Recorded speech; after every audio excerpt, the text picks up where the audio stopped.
Magandang hapon sa ating lahat at narito nga ang latest update hinggil sa binabantayan nating bagyo ni si Typhoon Francisco. Si Typhoon Francisco nga ay huling namataan sa layong 535 kilometers east o silangan ng Tuguegarao City, Cagayan. Sa kasalukuyan, bahagya pa ngang lumakas yung hangin na taglay nito at umabot na hanggang 175 kilometers per hour malapit sa sentro at pagbugso na umaabot hanggang 215 kilometers per hour. Kumikilos pa rin ito pa west-northwestward o kanluran, hilagang kanluran sa bilis na 20 kilometers per hour. Daaring direkta nang apektuhan nitong si Bagyong Francisco ang Batanes at Babuyan Island na kung saan maaari na ngayon magdulot ng mga pag-ulan na may kasamang malalakas na mga paghangin. Samantalang kulimlim na kalangitan at kalat-kalat din ng mga pag-ulan ang dadalhin nito sa mainland Cagayan, Isabela, Aurora, Quezon at Bicol Region. Dito naman sa may Palawan, buong Visayas at Mindanao, Southwest Monsoon naman ang siyang iiral na siya ring magdudulot ng matataas na tsansa ng mga pagulan. Base nga sa ating latest forecast track, bukas ng umaga inaasahan natin yung paririch na nga nitong si Bagyong Francisco ang kanyang peak intensity at mas tumaas na nga yung tsansa na maabot yan hanggang super typhoon category. And estimated nga yan bukas around 325 kilometers east ng Apari, Cagayan. Pagsapit naman ng Miyerkules ng umaga, ito na yung nakikitaan natin na closest approach niya dito sa kalupaan ng ating bansa and estimated naman yan around 275 kilometers east of Basco, Batanes. Kung titingnan din natin, magmula sa posibleng super typhoon ay pagsapit ng Miyerkules, bahagyayang hihina at muling babalik sa typhoon category dahil papasok nga yan sa area na kung saan tuyo ang hangin. At inaasahan din natin na Miyerkules na rin yung pagsisimula ng pagbagal ng pagkilos nito bago ito mag-recurve sa may katimugang bahagi ng Japan. Pagsapit naman ng Thursday o Huwebes ng umaga, estimated na itong si Bagyong Francisco around 340 kilometers east-northeast o silangan, hilagang silangan ng Itbayat, Batanes. At Huwebes na rin yan, magsisimulang mas bumilis ang pagkilos hanggang sa makalabas ng ating Philippine Area of Responsibility pagsapit niyang Biyernes ng umaga.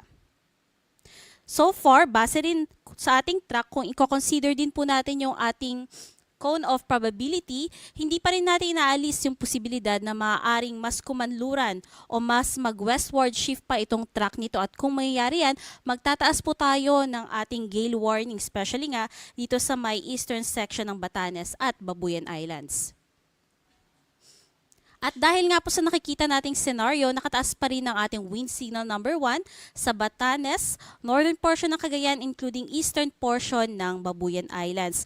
Again po, yung ganitong lakas ng hangin maaaring magdulot ng minimal to minor impact. Kaya iba yung pag-iingat po sa ating mga kababayan under wind signal.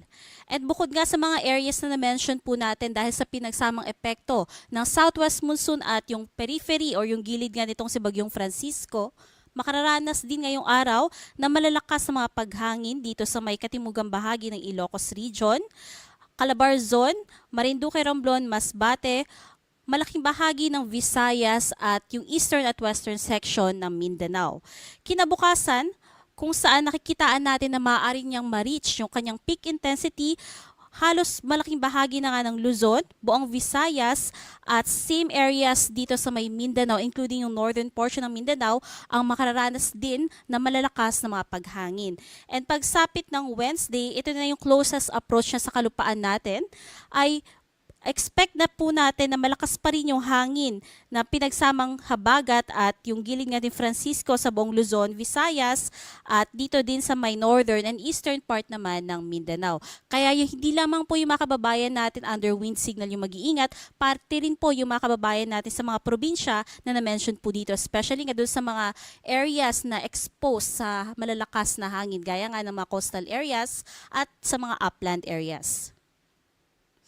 And in terms naman po ng mga pag-ulan, Marami nagtatanong bakit wala pa daw tayong nararanasan ng mga pag-ulan. Dahil sa nakikita po natin yung significant rains po talaga ay mararanasan pa natin bukas ng hapon hanggang sa Miyerkules ng hapon mag-uumpisa dito sa may Batanes at Cagayan. Naabot po yan ng 50 to 100 millimeters. At dahil din po sa southwest monsoon o habagat, asahan din natin yung significant rains aabot dito sa may Occidental Mindoro at Antique.